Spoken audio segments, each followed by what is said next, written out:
et bienvenue sur le podcast Suis ton flow. Une fois n'est pas coutume, nous allons parler argent. Parce qu'il paraît que c'est assez délicat, voire tabou en France, mais ce que j'observe, c'est que les sujets sur l'argent, ça plaît bien, ce qui veut dire qu'en vrai, on aime bien parler d'argent.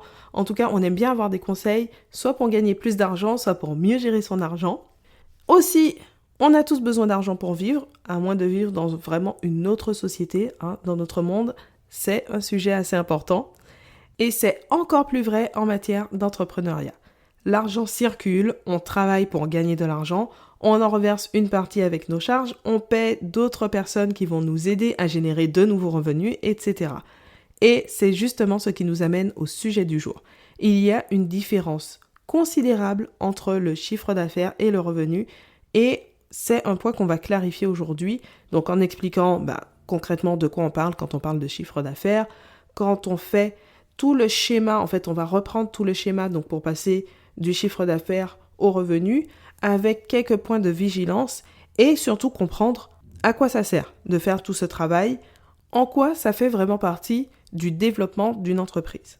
On ne le dira jamais assez, avoir une certaine vision sur ces chiffres, c'est une première étape pour assurer la gestion de son entreprise. Et ça ne sert pas seulement à la gestion vraiment de l'entreprise, on sort aussi du contexte purement professionnel parce qu'une des finalités derrière tout ça, c'est quand même de pouvoir te dégager un revenu suffisant pour vivre. Donc, si tu n'as pas conscience du chiffre que tu dois réaliser pour pouvoir te dégager un revenu suffisant, ou alors si tu as tendance à trop vite considérer que ton chiffre d'affaires c'est un gain, en quasi-totalité, alors c'est un peu plus compliqué. Mais que les choses soient claires, comme toujours, je ne te dirai pas que tu ne peux pas t'en sortir sans tout ça. Simplement, ce sont des éléments qui te permettent d'avoir une vision plus claire de ton activité et qui t'aident à prendre des décisions du coup éclairées. Donc, la première chose, c'est déjà de savoir de quoi on parle exactement. Donc, le chiffre d'affaires. La notion de chiffre d'affaires, elle n'est pas forcément si évidente parce qu'elle est différente en fait selon la forme d'entreprise par exemple. Il y a la règle générale, donc pour la plupart des entreprises, la comptabilité, c'est ce qu'on appelle une comptabilité d'engagement. Ça veut dire que ce qui va être pris en compte, c'est le fait d'avoir réalisé une vente ou une prestation de service et donc de l'avoir facturé, puisque en principe, la facturation se fait immédiatement. Dans ce cas, le chiffre d'affaires, il correspond à toutes les ventes ou toutes les prestations de services qui ont été réalisées pendant la période. Par contre, en micro-entreprise, là, c'est différent. On ne se base pas sur les engagements, mais uniquement sur les encaissements. Et donc, dans ce contexte, le chiffre d'affaires, il va correspondre au montant des encaissements pendant la période. Peu importe ce qui a été réalisé, ce qui a été facturé. Donc, si on prend un exemple chiffré, si tu factures pour 1 500 € de prestations et que ton client t'en paie 300 €, dans la plupart des cas, quand on va parler du chiffre d'affaires, il s'agira de la totalité, donc des 1 500 €. Mais en micro-entreprise, le chiffre d'affaires, ce sera les 300 € qui ont déjà été encaissés. Donc c'est pour ça que j'ai fait ce petit point, parce que la notion est tellement différente en fait d'un cas à l'autre que au final, dans les chiffres, on n'arrive pas du tout au même résultat. Donc, selon le contexte, effectivement, ça peut être pas mal de commencer par clarifier ce point pour savoir de quoi on parle. Par contre, il y a une règle qui est valable dans tous les cas, c'est que le chiffre d'affaires s'exprime en hors taxe. La TVA, ce n'est pas ton argent, c'est l'argent de l'État. Tu interviens seulement comme intermédiaire pour la collecter et la reverser à l'État. Donc, on ne la prend jamais en compte dans le chiffre d'affaires. Donc, maintenant que ce point est clair, on va passer aux principales charges de l'activité. Donc, c'est l'étape suivante du schéma. La grande différence entre le chiffre d'affaires et le revenu final, ce sont toutes les charges à payer. Elles vont dépendre de ton activité, de ta forme d'entreprise, de tes choix fiscaux, tes choix sociaux, etc. On peut quand même les classer en deux grandes catégories. On va avoir les charges fixes et les charges variables. Les charges fixes, ça va être tous les frais qui ne varient pas directement en fonction du volume d'activité. C'est-à-dire, par exemple, les abonnements au logiciel. En général, ça fonctionne sur la base d'un coût fixe. C'est le cas aussi d'un loyer pour un local, par exemple.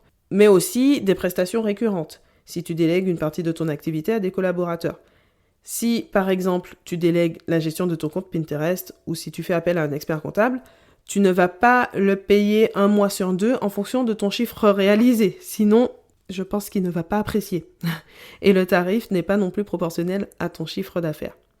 En revanche, il y a d'autres charges qui, elles, seront proportionnelles à ton chiffre d'affaires. Plus ou moins proportionnelles en tout cas, elles vont varier directement en même temps que ton chiffre d'affaires. Par exemple, les cotisations sociales, si on prend le cas de la micro-entreprise, c'est le plus simple, elles vont être calculées en appliquant un pourcentage à ton chiffre d'affaires. Donc, ton chiffre d'affaires augmente, les cotisations sociales augmentent en proportion. Dans d'autres formes d'entreprise, les cotisations sociales, le calcul est différent en fait. Elles vont être calculées sur le bénéfice, c'est-à-dire ce qui reste à l'entreprise après avoir déduit toutes ses charges, ou encore directement sur la rémunération du dirigeant. Pour prendre un autre exemple de charges variables, elles peuvent aussi être directement liées à l'activité. Par exemple, si pour chaque vente, tu dois faire un envoi postal, l'ensemble de ces frais postaux, ça va constituer une charge variable. Plus tu vends, plus ces frais augmentent en proportion. Alors je te rassure, on n'est pas en train de faire un cours de comptabilité, tu vas comprendre où je veux en venir. Alors avant ça, un point particulier, le cas des investissements. En réalité, tous les frais ne sont pas si simples à classer dans l'une ou l'autre des catégories, mais comme je l'ai précisé, on n'est pas en cours de comptabilité, en cours de gestion, donc ce n'est pas important. Il faut juste faire attention à ne pas oublier certains coûts de l'entreprise comme les investissements, parce qu'il s'agit de frais généralement ponctuels ou étalés en tout cas sur une durée limitée, mais qui peuvent peser assez lourd dans le budget d'une entreprise. Donc, c'est important de se rappeler leur existence et autant que possible de pouvoir les prévoir. En fait, même quand on est à la tête d'une toute petite entreprise, on peut mettre en place une sorte de politique d'investissement. C'est-à-dire que pour ne pas subir systématiquement ces coûts au moment où ils se présentent, on intègre un budget qui va être dédié aux futurs investissements. Donc, ça permet de prendre l'habitude d'épargner régulièrement pour que l'entreprise dispose d'une certaine trésorerie. On peut aussi prévoir le renouvellement du matériel parce que même en étant optimiste, un ordinateur par exemple, on le garde rarement pendant 15 ans. Et son achat, ça représente quand même un montant non négligeable et qui peut devenir nécessaire au moment où on s'attend le moins et on ne peut pas le différer. En fait, ce mode de fonctionnement, ça oblige à sortir un peu du quotidien et à avoir une vision à long terme ou au moins à moyen terme en ayant conscience de coûts qui n'apparaissent pas aujourd'hui mais qui seront indispensables dans 1 an, dans 2 ans ou dans 5 ans. Et une entreprise qui se porte bien financièrement, elle sera en mesure non seulement d'assurer le quotidien, mais aussi de pouvoir couvrir ses frais qui sont plus occasionnels. On va s'arrêter aussi sur un autre coût particulier, c'est la rémunération de l'entrepreneur. Même si on ne travaille pas uniquement pour gagner de l'argent, enfin, en principe, après, chacun fait ce qu'il veut, il faut bien penser à sa rémunération, ne serait-ce que pour avoir un toit sur la tête et remplir son frigo, on a besoin d'argent. Cette rémunération, elle sera gérée très différemment en fonction de la forme d'entreprise et des options fiscales et sociales. Donc, pour illustrer ça, par exemple, en micro-entreprise, comme on se base uniquement sur le chiffre d'affaires, les versements de rémunération sont totalement libres et n'ont aucune conséquence. Donc là, on est vraiment dans le cas le plus simple, on se rémunère tout simplement sur ce qu'il reste après paiement de toutes les charges. Si on se place en entreprise individuelle classique, les impôts et les cotisations sociales sont calculés sur le bénéfice sans déduire la rémunération. En pratique, ça veut dire que là encore, le montant qu'on va réellement se verser, il n'aura aucune incidence, à part sur la trésorerie. Mais au niveau fiscal, au niveau des impôts, au niveau des cotisations, il n'y aura aucun impact. Par contre, si on prend une entreprise qui va être soumise à l'impôt sur les sociétés, là, la rémunération du dirigeant, elle est considérée comme une charge déductible. Donc, elle va avoir un impact sur le montant d'impôt que l'entreprise va payer. Et les cotisations sociales, elles seront calculées sur la rémunération du dirigeant. Dans certains cas, les dirigeants ont carrément un statut de salarié de leur société. Donc là, ce sont des charges déductibles. Et les cotisations sociales sont calculées sur le salaire, mais à des taux largement supérieurs à ceux des travailleurs non salariés parce que ce n'est pas la même protection sociale. Du coup, selon le cas, le raisonnement pour calculer la rémunération, son impact, les cotisations sociales, etc., il sera totalement différent et il peut être très simple ou au contraire assez complexe. Mais dans tous les cas, même s'il n'y a pas autant de formalisme et qu'il n'y a aucun impact financier en dehors du fait de prendre dans la trésorerie, Donc même si on est dans le cas, par exemple, d'une micro-entreprise, on peut quand même prendre l'habitude de se fixer une rémunération plus ou moins fixe et d'effectuer un prélèvement mensuel comme on l'aurait fait pour un salaire. Dès que l'entreprise en a la capacité, c'est un fonctionnement en fait qui permet de gagner en clarté. Ce ne sont pas des règles absolument indispensables, mais simplement des petites habitudes qui facilitent la gestion et qui permettent de plus se placer dans une vision à long terme dans l'entreprise. Et donc concrètement, à quoi ça sert tout ça ? On a retracé donc les grandes étapes pour passer du chiffre d'affaires au revenu, en soulignant au passage les différents types de charges à prévoir dans son budget. Donc on a le chiffre d'affaires. Sur ce chiffre d'affaires, on enlève les charges fixes, on enlève ensuite les charges variables, donc la partie qui va augmenter proportionnellement au chiffre d'affaires. On n'oublie pas de prévoir les investissements, l'épargne pour les investissements, les coûts durs, etc. et la rémunération. Et donc l'idée, ce n'est pas de lister les coûts à prévoir dans son entreprise, et d'ailleurs pour ça il y a l'épisode 9 du podcast. Mais là, ce qu'il faut retenir, c'est l'aspect plus stratégique de l'analyse des coûts. En pratique, le fait d'avoir conscience de ce schéma, ça va te permettre de prévoir la plupart de tes coûts. Par exemple, si tu tables sur une augmentation de 25% de ton chiffre d'affaires, tu sais que tes charges variables vont augmenter d'autant, mais que tes charges fixes restent stables. En réalité, elles peuvent augmenter aussi, mais ce sera plutôt par palier et pas directement en fonction du chiffre d'affaires. C'est-à-dire, si tu disposes par exemple d'un espace de stockage qui te permet de fonctionner avec 50 produits par mois, il sera toujours suffisant pour 80 produits, mais par contre, si tu passes à une production de 150, là par contre tu auras besoin d'un nouvel espace, donc tu changes de palier avec un loyer plus élevé. Mais ça ne va pas varier d'un mois à l'autre ou parce que tu augmentes de plus ou moins 10 produits. Donc même si le calcul n'est pas hyper précis, c'est déjà une bonne base de travail en fait pour faire des projections, ne serait-ce que sur quelques mois.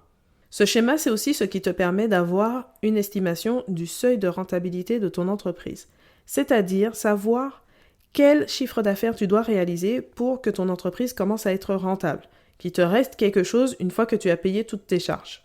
Donc là, tu as conscience vraiment du fossé qu'il y a entre le chiffre d'affaires et le revenu, et c'est comme ça que tu peux déjà estimer le revenu que tu pourras te dégager. Une fois que tu as couvert toutes les charges courantes de ton entreprise, que tu as prévu une certaine trésorerie, donc en épargne pour tes investissements, ou que tu as couvert les investissements que tu dois faire dans cette période, là, qu'est-ce qu'il reste réellement et combien tu peux te rémunérer. Et en fait, en faisant ce travail, tu te rends compte qu'il y a un fossé entre le chiffre d'affaires et le revenu. Et ça peut te permettre d'établir des tarifs corrects en conséquence. Quand on démarre en tant que freelance, par exemple, on peut se dire que comme on a peu de charges, on peut se contenter de facturer à 20 € l'heure.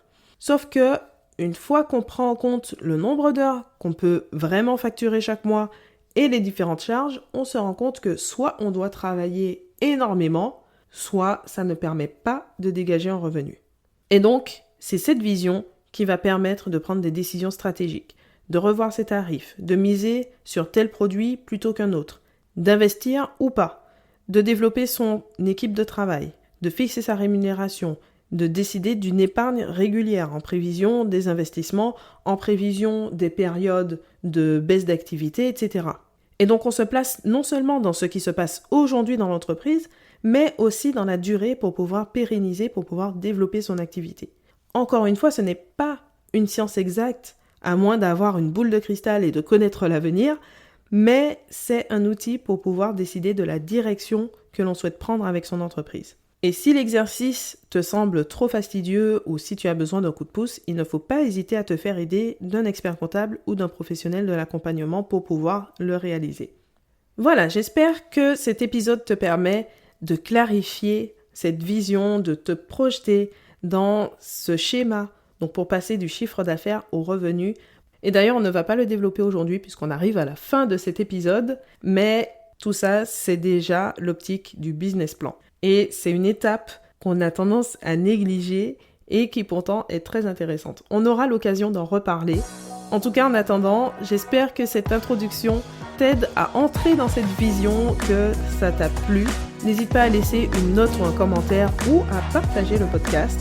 Et on se retrouve très bientôt pour un nouvel épisode.